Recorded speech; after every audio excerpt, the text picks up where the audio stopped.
Guys, papakita ko lang sa inyo yung bus station dito sa Taipei City Hall. So, ang ganda oh. Dito, ayan ang bilihan ng ticket. Pag dito sa likod, dito na yung mga mall. Ito, mga pabilihan ng mga pabango. Yan oh. So, proceed tayo dun sa pilahan ng mga pasahero. Kung nakabili ka doon ng ticket, so diretso ka lang dito. Ito guys, ang ganda ng bus terminal dito. Ayan, nakapila sila oh. Iba't ibang party ng part ng Northern Taiwan. So mayroon dito papuntang Keelung,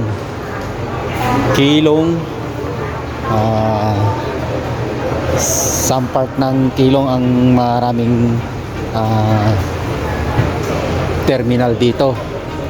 Ay kabilaan pala, doon pala yung iba, yung kabilaan. So ito guys, ito yung upuan, waiting seat. At ito paglabas mo na. Ayan oh. So ganito pala kaganda yung bus terminal dito sa Taipei City Hall. So iba pa yung nasa Taipei Main Station na bus terminal. Pero ito maganda rin. Maganda. So, ganda yan oh. Ayan oh. So kung nagugutom ka, ito mayroon din silang pientang kung tawagan ito. Ayan oh. So, pupunta tayo dito na site kasi nandito yung ibang paradahan ng ibang bus terminal papuntang southern part ng Taiwan. Ewan ko lang kung may terminal dito papuntang Kaohsiung. Siguro wala dito. Ikutin lang natin kung mayroon tayong papuntang Kaohsiung. So Tainan mayroon. Ito may Tainan. Posible kung may Tainan nga dito, posible siguro may Kaohsiung din.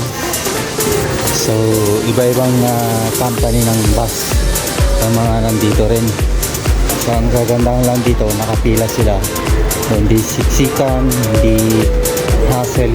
Kasi dito on time yung papuntang kung saan ka babiyahe, on time yung oras. Ito Santo Jiaoxi, ilan part na to. So southern eastern south ng Taiwan. Dito Taiwan eastern part is sakop niya ang Ilan. Dito oh, ayan oh, sasakay na sila oh. So Capital Star bus ang nandito guys. Ayan oh. So ganyan kaganda. So ganyan kaganda yung organized ng bus nila dito guys. So ito oh. Ayan ang haba oh. Ilan, papuntang Ilan yan guys. Papuntang Ilan. Dito naman exit tayo guys. Exit na tayo. Muulan oh. Ayan oh. Muulan. So ito lang naman yung building ng bus terminal. Ito. Ganda oh. Dito lang yan, malapit sa dito lang yan sa Taipei City Hall MRT Station kayo sasakay. Okay. Ayan oh. Naulan oh.